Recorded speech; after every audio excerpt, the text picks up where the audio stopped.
Are now live. Welcome back. We're at the top of the hour, and I am here with Wendy Heilbut. And let me just tell you, this is I feel like she's like my Hoosier sister, but not from Indiana Hoosier, or Indiana University Hoosier. So I just want to get that out of the way.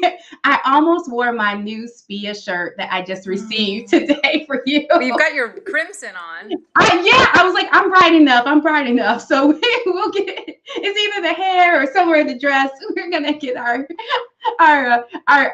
subliminal IU messages back to everyone. But let me go back. So I started off getting really excited about speaking with Wendy, and then also our connection to Indiana University. But our connection that really what we're talking about today is conscious giving, and Wendy is featured in our conscious giving guide for 2020, and she is a conscious giver, and she also had a feature organization that's doing amazing work. So we'll talk about that today. But definitely a myriad of things because 2020 has offered us, Wendy, like so much is happening this year. So how are you holding up? How are you doing? Because I know you're a mom, you're a partner in the firm. You have a lot of things on your plate. So how are you holding up with all of this? Depends on the moment and the day. I will say that. I was had a conversation with somebody earlier, and I said I think if I'd been asked a year ago about sort of being a mom and balancing parenting and work, I would have had an answer. And it's just completely different this year. With the kids home, and they'll creep in here, I'm sure at some point, as they always do. I've tried to record things in bathrooms. I mean, we all are facing it, and Oh, that's really smart, the bathroom. oh yeah, because you can have two doors. You have two doors between you, the bedroom door and the bathroom door. But uh, it's I really think that there's a little silver lining here, but I think for me it's really been just taking it day by day, almost minute by minute. Because yes, I can have my day all planned when I wake up, but I know midway through it's all going to hell because the kids are going to come and everything's going to happen. And with homeschool, they're young, and it's not always their days don't run the way ours do. They can't necessarily go from thing to thing to thing to thing to thing without needing us in the middle. So they might have 3 or 4 school things lined up, but they're going to still need some support throughout that. And if you're the adult around, you're Yeah. the adult around. So I guess just trying to be flexible. And I do think when I say silver lining is I am such a planner. So this idea that maybe I can learn to live a little more in the moment is something I'm trying to embrace. I'm working on it. It's funny because that just even saying that is probably that small attribute, although it is nice to be in the moment. Because earlier I was having some technical issues and someone said, "You're so calm with it." And I'm like, well, this is 2020. What gets you in 2020? You're just like, it's little technical issues. We'll get through it. Right? Because it Totally. really has kind of shaped you. But I do think that the idea about planning really goes into part hand in hand with conscious giving, right? Because the whole idea is about being intentional with your giving because to achieve impact. Mm-hmm. So tell me a little bit about, I know that you started with your feature organization is West Side Campaign Against Hunger, and tell me a little bit about your connection with that organization, and also just overall in the portfolio of ways that you give with not just giving money but your resources, your expertise. Like, how are you intentional in those activities? Yeah. West Side Campaign Against Hunger, I feel so passionate about. It's what I like so much about the organization for me and for my family is we live in a community in Manhattan on the Upper West Side where we ourselves, many of our immediate neighbors, whether it's people in our building or the building right next door to ours, has plenty. We have plenty. We can afford giving our children a very comfortable life and ourselves, food and all not only the basic necessities, but more than that, have a really comfortable life. And Yeah. within not so far from our home, a block actually across the street even, and several blocks away, there are plenty of families, for whom that's not the case. And so West Side Campaign Against Hunger is operated out of a church literally 3 blocks from our house. And its service is a much broader community, but I like that it is so close. I've brought my kids there to volunteer, and it's, hey, we're going to walk 3 steps, 3 blocks, excuse me, and we're going to be, interacting with people who have a very, very, very different life experience than we do on a day-to-day basis.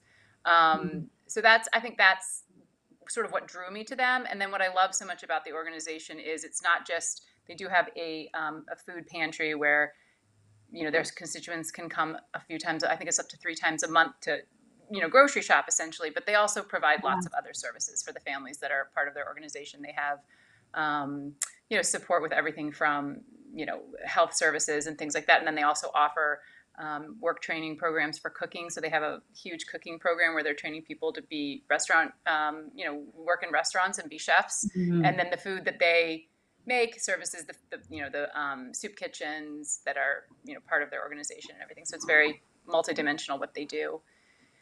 Other ways that I think about conscious giving, I mean, I guess, yes, being in the world we're in today and 2020 aside, it's just the demands on our time are just crazy. So I think,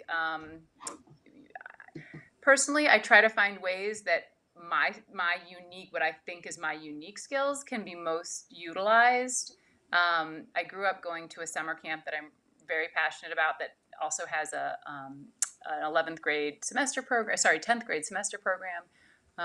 And services a lot of, certainly it's educational, it's experiential education, it's taking kids out in nature and building community, and all these can go on and on. But I recently joined the board of that organization, and it was a real debate because I feel so passionately about the organization. I've always wanted to be part of it, but I also have so many things taxing on my time that it was only recently that I chose to take that on, because I really did see a few people stepping down just because their time had come, that I felt like, okay, the particular skills that I bring to the table, and I'm not even talking about, I'm a lawyer, I'm not talking about but the personal skills and what I think I could bring to the organization is what's needed now versus then. And I guess that's I think about, looking at opportunities, not just, hey, does this seem good? Does this seem right? Is this a good fit? But what am I bringing right now that will move this organization in a direction I think would be helpful? Right. I've had just being on the other side and working with nonprofits, and also in higher ed where there's lots of boards all over the place. You're always trying to say, oh, I want this person for this particular reason. But very few times do I notice that board members will say, is this a good fit for me right now? So I think that's a really great question of even how you thought about it, because sometimes people feel pressured because they say, oh, they kind of need, they're asking me, so I feel like I should do it. But that is, I've seen people go on that could offer so much, but at that point in time, it just wasn't the right time to do it. It's just like, oh, like, yeah. And then also, from the flip side of thinking about asking people, I think oftentimes, like sometimes with women, when they have small children, people will say, oh, they might be too busy, or they just sort of kind of take these, sort of like, I don't want to say bias ideas about what's happening with people. And oftentimes people don't even get asked because there's like, oh, Wendy has kids and that keeps her really busy. We shouldn't ask. Right. And sometimes it's those times when you are looking for something different that you can be of the most service. That, I have the kids, so that's why I need to carve, a couple days, hours out a day or a week or a month or whatever the ask is for something different, because I need to change it up. Yeah, no, that was really great. One thing that really stood out to me when you were talking about the West Side campaign against hunger was the fact that you talked about, like, this was an activity that you did as a family. And I thought that was really interesting and neat. So, what are sort of the values that that you're trying to instill in your children, so like the next generation of conscious givers, with your volunteer activities and giving? It's such a good question. It's so hard to sort of like say the values, I feel like, in words. But I think for example, in this particular instance with my kids, I think I wanted them to see, I think one thing is, certainly not to take things for granted and just see see how different the world is. I think, Mhm. and not even the world, the neighborhood, see how different people's experiences are, but also feel their ability to do something, to be helpful, to use their time to move things in a positive direction. When my older kid, who's now 10, was a baby, I was connected to a woman in my neighborhood who the two of us started an organization called Mama Love, and the whole idea was to build volunteer opportunities on the Upper West Side for Upper West Side, basically moms. I mean, parents really, but it was mostly moms that got involved to service other moms in our community who, didn't have the support. Having had my first kid, I just saw how hard it was, how just hard. I mean, that's the Mhm. best word. Hard it is to have a new baby, and I had all the resources that I could hope for. And thinking about my neighbors and certainly other women all over the world, but particularly feeling like, okay, maybe I can help those women who live in my community.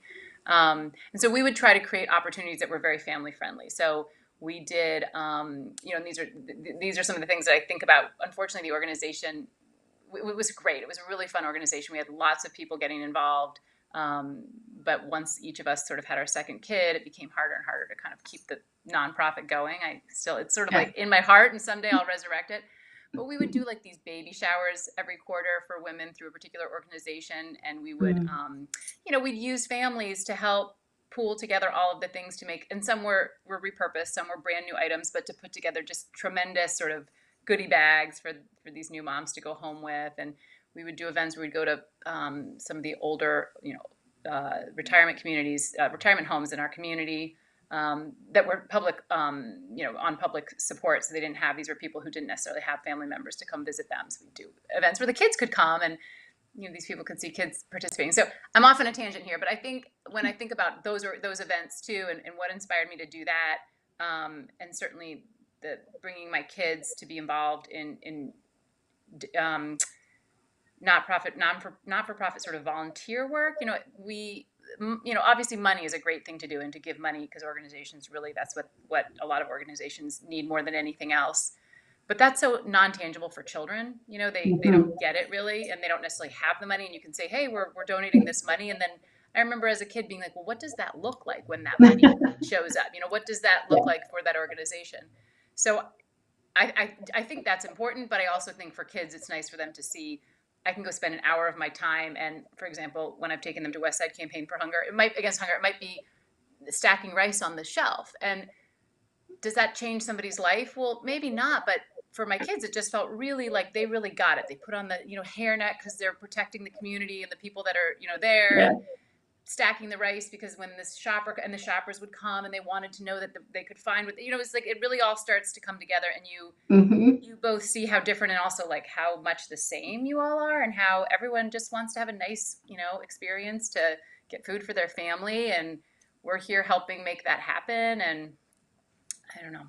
And so to answer your question in a very, very roundabout way, I think the values are both a sense of compassion and humanity, but also um, a feeling of how valuable it is to be Yeah. part of Yeah. moving the solution, or what you think might be the Yeah. solution. Yeah. Yeah. It's always, it's not, it's all, I just hear you saying this, and this, and this is what I also love about like New Yorkers. It's always a sense of community, right? And so like I hear you, and I just hear this like strong sense about, this is my community. I take pride in it. And as a family, we're going to like make it, a better community. That's what I love about I love about you guys. I know. Well, no, it's true. It's funny. I think that people think of New Yorkers as so hard and so, cut off, and that's there. Yeah, yeah, yeah. We each are very like in our own sort of experience.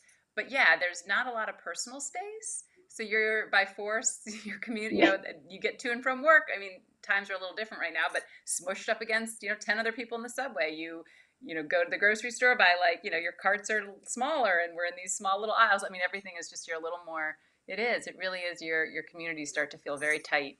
Yeah, it's very intimate.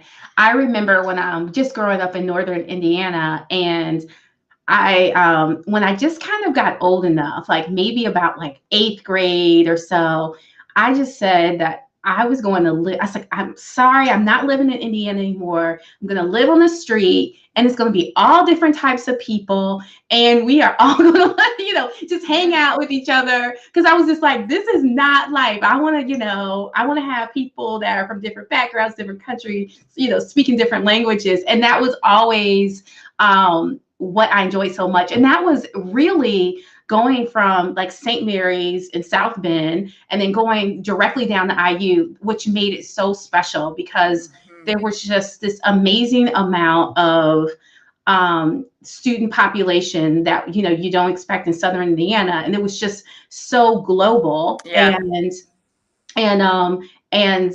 like one of my friends right now is Minister of Finance of the Ukraine. It's like it's so cool. And she's a woman. Yeah, she's a woman. I love it. So that's amazing. My son is probably like, yeah, me. but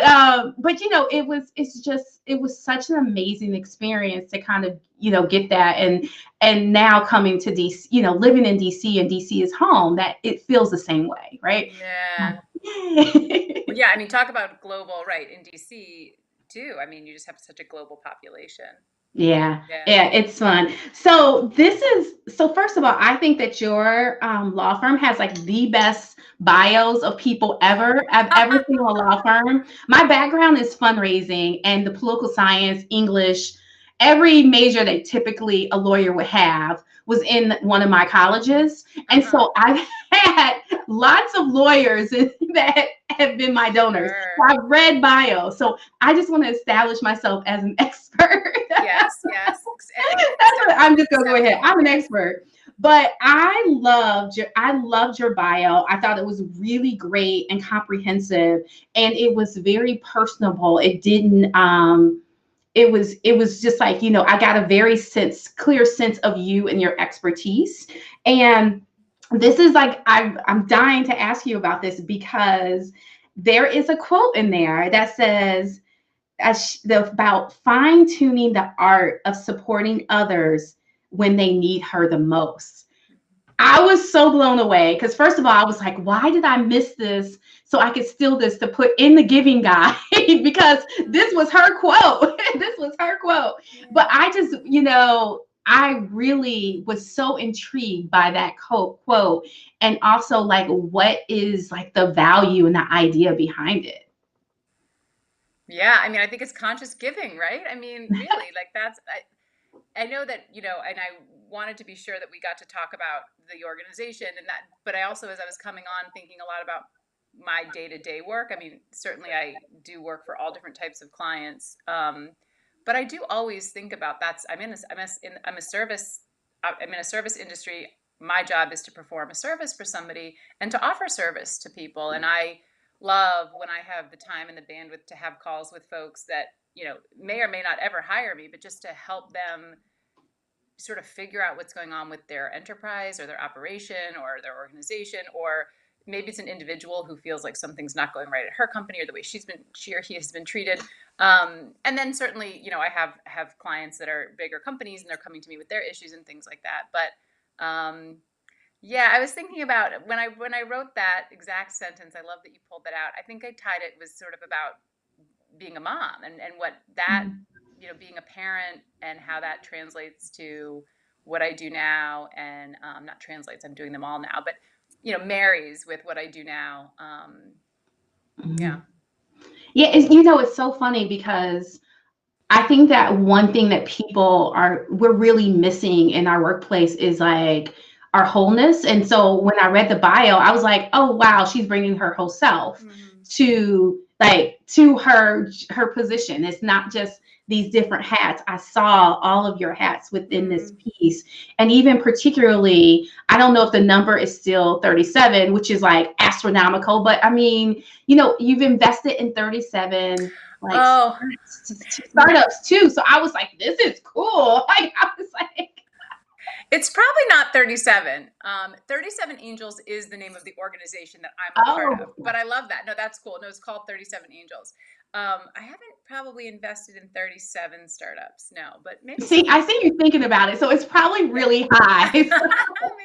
It's like, it's pretty high if you're thinking about it. I actually told one of my friends that the angel investor, I was like, you have to watch this one because he's a guy. And actually, if you listen to our podcast, we talked about it in about his investing and his love for like really supporting women and BIPOC led startups. And so I was like, you have to listen to her. She's an expert. That's awesome. I have to listen to him. That sounds great. That's Yeah, fantastic. yes. So I mean, there's been, I think about this too, because one of the mysteries that everyone talks about is like, how do you, it's like it's like, how do you demystify this whole process of getting investments for a startup? And I really thought about, this, liking it to conscious giving. And do you see this?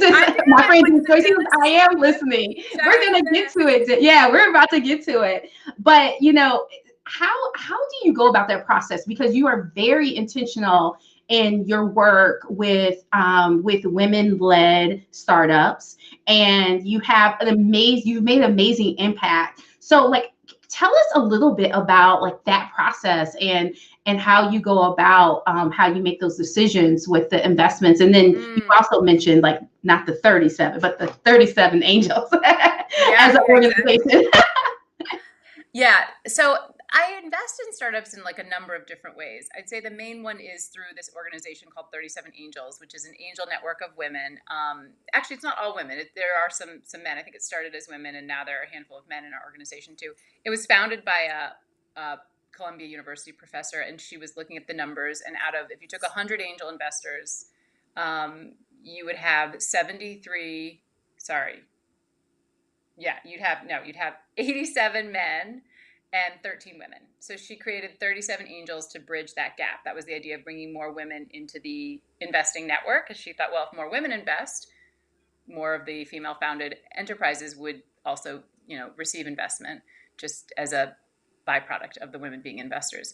So that's 37 Angels. So I joined 37 Angels, I don't know, 4 years ago or something like that. And it's a fantastic network of investors. And we have companies pitching to us, and we have, because of the Columbia University connection, we get, great interns and things from Columbia that help vet companies. And so I invest through 30. It's an individual investment from me, but I, sort of piggyback and share the burden of diligence with the, other members of the network. There's like 80 or something of us in the network.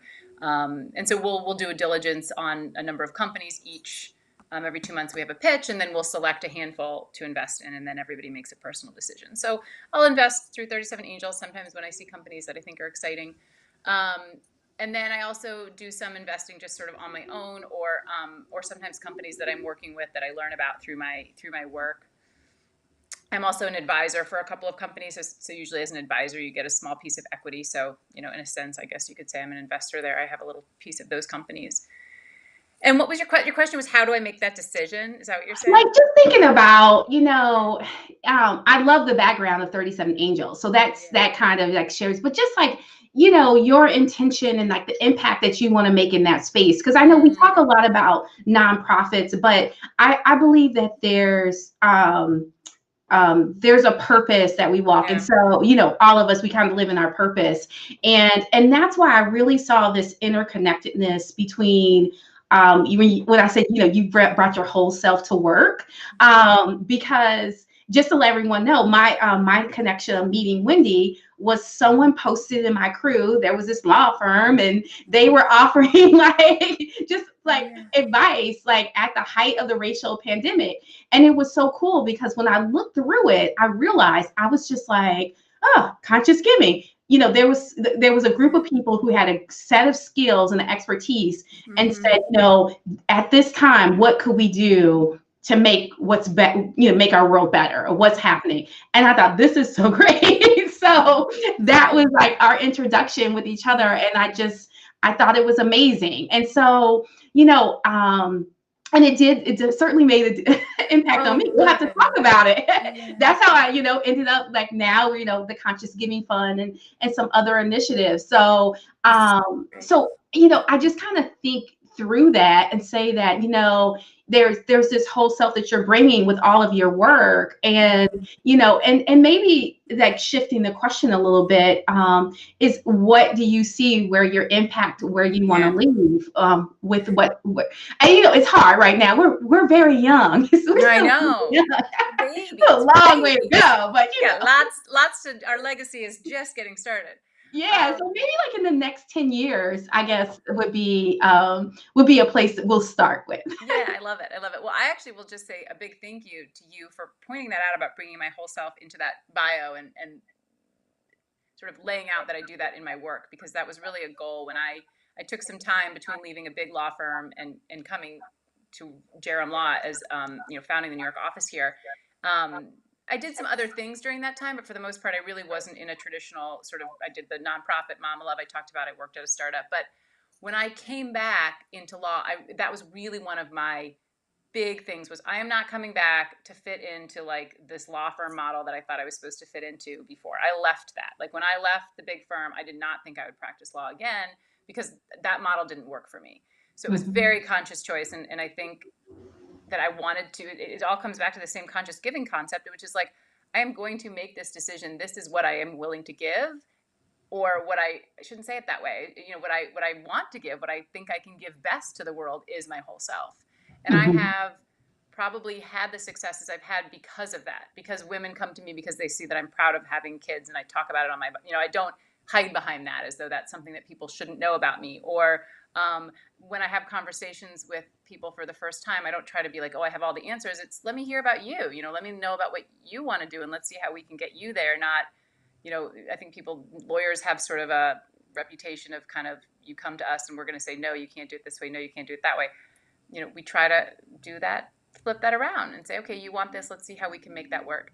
Um, so the next 10-year chapter, I think is kind of more of the same. I have goals to continue to grow my firm, and I really want us to be, we're setting out, for example, we just rolled out our PTO policy, which I truly believe is like an industry sort of leading policy of the way we're handling, so many parents get sort of, and let's be honest, moms get kicked off, whether it's a partner track or big projects or whatnot, because they want to have children and take that time to bond with their children. So we've really tried to turn that on its head a little bit and build that into our policy, how those first years with an adopted or biological child would be handled, changing things like that. So I think one big piece is just how I build this company and what I try to build out for the people that are going to both work here and leave and go somewhere else and make hopefully an impact there. And also the people that we interact with. We interact with hundreds of companies, every year. So hopefully those companies can pick Yeah. up a little bit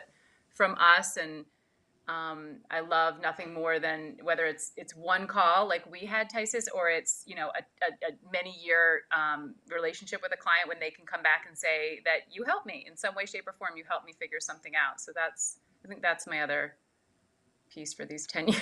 Hopefully there'll be lots more, but those are the No, most. but it's so great. I'm so glad you mentioned that, because this is we had another conscious giver in the guide, and she brought the statistic that it was I think it was 565,000 a month of women in the month of September Oh, no. had to walk away or leave their jobs. And that's just like September of this year.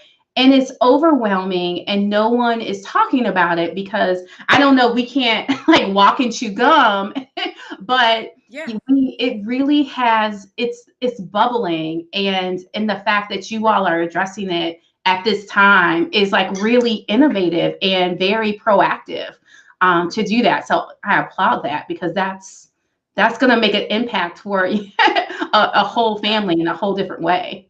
I hope so. And the thing about September, honestly, the September number is just so sobering. I will say from the beginning of this pandemic, we talked a little bit about kids. It is just so unrealistic, obtuse of our culture to expect what it's expecting of parents right now. It's just insane to me. And I think part of the reason nobody's talking about it is because the people who are the most heavily impacted by it don't even have a minute to sit down and take a breath, much less, pen an article or, get out and speak about it. Mm-hmm. There was an article, I think it was in the Times maybe over the summer. I'm trying to remember. I remember reading it and I was like, yeah, duh, I almost had this reaction, duh. And then I think I commented or I looked at something and it was just the impact of that article was just so staggering because it was people didn't realize, people who weren't living it didn't realize what was really going on. And for those of us who were living it, it was just like, why would I write about this? This is my life. It's not anything interesting. It's just, this is what it is. So anyway, yeah. Yeah. And I know maybe some of us without children really need to, because I'm like, it's hard, right? Like it's hard for everyone, but it's also like, I always think, wow, let me try to like call my nieces more, help my, just to help my entertain them. That's my number one job, apparently, that I've assigned myself, is to entertain. No, it's anything. I mean, literally, or just calling their parents to just say, hey, you're doing a good job. How can I be helpful? Whatever. Yeah. I mean, when you're far away, obviously it's hard, but even just those little check-ins, I think mean a lot. Yeah, no, it absolutely makes a difference. Well, I'm excited. This whole month we'll be talking about, the West Side campaign against hunger, and people have an opportunity to give to them this month. What will be happening, just to let everyone know who's watching, is that I'm excited because we are actually doing our giving collectively as a conscious giving community. So when you make a gift, it's through Grapevine, and the gift that you make will be distributed to all 7 organizations that are featured in the Conscious Giving Guide, that are nonprofits. And this is a tax deductible gift. Today is Giving Tuesday, but this is the end of the year, so think about how you can support the organizations. And I hope today there was some ideas to help you think about how you can be more intentional with your giving. So Wendy, thank you so much, because I think this was such a rich conversation in a little bit of time. I know, it's amazing. We squeezed a little bit of time. We didn't even talk about the Hoosiers football team, which is like we got to. Nothing at all was happening today, but we'll have to annoy people another time. Exactly. with all of it, and but yeah, I absolutely want to encourage you to, if someone is looking for, if they're looking for you, how can they find you? Is it social media or your firm? How can the easiest, you certainly can find me on social media, but the easiest way and the way I'm the most responsive is through email. So if you go to our website, jrumlaw.com, and go to my bio, my website, my email address is right there. I think people are probably going to want to read this bio. I'll keep talking about. Oh, yeah, exactly. Read my bio. Give me feedback. Read this bio. I appreciate that. Yeah. Okay, great. And also, if you want to learn more about the West Side campaign against hunger, we'll be profiling them all throughout the month. And they are also in the Conscious Giving Guide, and you can find all the details there. The Conscious Giving Guide can be found at consciousgivingfund.org, consciousgivingfund.org, and you can find us on Instagram and Twitter at co-giving-fund. Well, Wendy, again, thank you so much. This has been such a wonderful conversation. I am so proud of your kids. There's no they've been quiet. Although I was kind of looking forward to it. I thought it'd be they each came in at various points. If you didn't know, then they did really well. My daughter peeked her head over here. My son was, hovering. Oh, are they in the room now? No, they're not. Oh, they came in and out. They give you a video too.